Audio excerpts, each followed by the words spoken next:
There they are. Simoy, Sasamoy, and Samaglu. And this must be how they look in another dimension. I've never quite understood why they're given twice this way. And here it says Adam and Eve, and out with Lilith. This is from a medieval book called the Sefer Raziel. Sefer means book in Hebrew. Raziel means the angel of secrets. Raz is a secret. It's a Persian word that comes into Hebrew. And we have it in Armenian too as the word yeraz, meaning a dream. Why? Because Armenians name dreams as secrets waiting to be explained, essentially. There is an ancient saying that an unexplained dream is like an unopened letter. So, Sefer Raziel. Now, why these three rhyming angels? Perhaps because originally Lilith had two companions whose names rhyme with her own, and the invocation of a trinity is potent all by itself. So, three angels pursue a Lilith who had originally been three persons.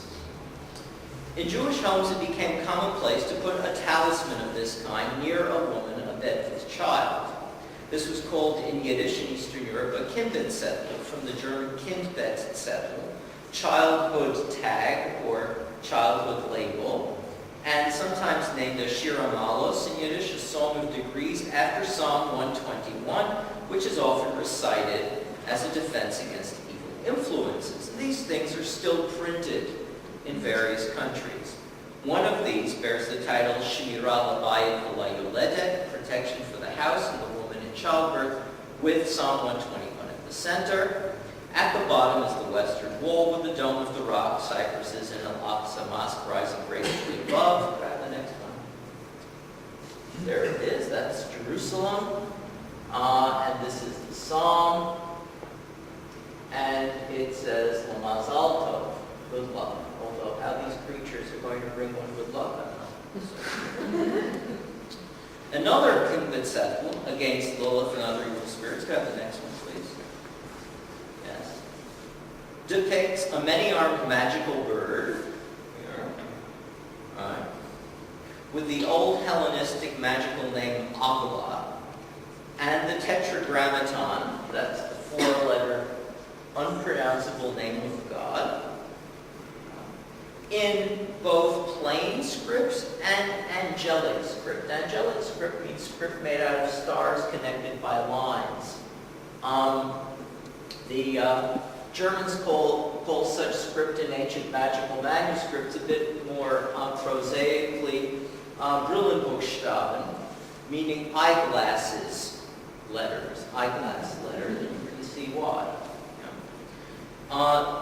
There is also the hand of God here, the Chamsa, always very useful. And instructions at the bottom on where in the house to hang it, that's down here. And finally, the imprimatur of the Imperial Russian censor at Warsaw, 1867, here guaranteeing that there's no revolutionary message concealed in it. Lilith herself appears in a talisman reproduced in Fred Getting's useful Dictionary of Demons, and there's a prayer for pregnant women, largely of canonical character, but containing one esoteric angelic name to be recited by a husband. There's a place for insertion of his wife's name, and the page seems to have been used as a childbed tag, even though it belonged to a bound book. So Lilith appears as the succubus who flies to sleeping men for spectral and barren intercourse, and in her boundless bitterness against the fertile daughters of Eve, she acts as the murderous, child-stealing witch. Now, although Lilith comes, as we've seen, from the ancient Mesopotamian and Canaanite worlds, the talismans against her made a detour through Byzantium before arriving in medieval communities, both the Jews and the Armenians. Jewish talismans against her contain the Greek names of the child-stealing harpies of the Theogony of Hesiod, for instance, and the magical name Strina, which is a distortion of the accusative striga of the Greek word strix, a demonic screech owl. And remember I mentioned owls, from which we get modern Italian strega, a witch. And the charm against the child-stealing witch even finds its way into Shakespeare's King Lear. withal is invoked against her. Her nightmare and her ninefold. Here the Lilith, a nightmare succubus, has children in Lear, and her murderous forays seem to be as much for the purpose of feeding them as for vengeance against mortal childbearing women. We can infer this also from an Armenian tale, in which the child-stealing witch is called Al. This comes from a Persian word al, meaning scarlet, referring to the puerperal fever with which she strikes women, which makes them red. Armenian tradition calls a fiery being named Al the first wife of Adam as well, so there's no doubt she's the same as the being called Lilith or Nightmare elsewhere. In the Armenian story, the Al, who is called in the dialect of Karpers elk with the ending k as a Krikor plural, but it's also used for collective singular in modern Armenian, takes a young mother's liver but cannot eat it until she dips it first in water. This is perhaps a recollection of Lilith's flight to the Red Sea. The elk is caught with a metal pin stuck into her clothes, for iron pins or scissors are a common charm against these monsters.